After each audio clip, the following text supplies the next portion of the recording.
The Museum of Aviation, which we told you about a few minutes ago, the Wings and Wheels Car Show is still happening this weekend. Here with more on the show and a sneak peek at some of the vehicles that you'll see is WGXA's Chace Ambrose. The Wings and Wheels Car Show at the Museum of Aviation is a huge annual event that brings many to the area, but the government shutdown will affect this year's show. The good news is the show will take place as usual in the museum's parking lot. The bad news is the buildings at the museum will be locked.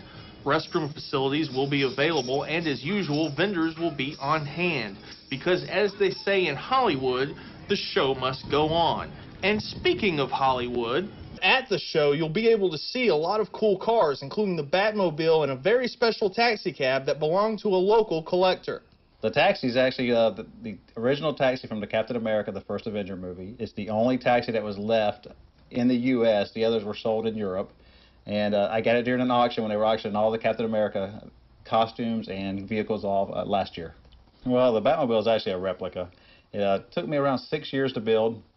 Started off as just a fiberglass body that I actually bought out of Atlanta. And I added a 1975 Impala chassis, which was lengthened 20 inches, and small block Chevy motor transmission, perfectly street legal, registered here in Georgia. And while the Batmobile is street legal due to its poor visibility, you're not nearly as likely to see it on the street as you are this weekend at the Wings and Wheels Car Show. Chace Ambrose, WGXA.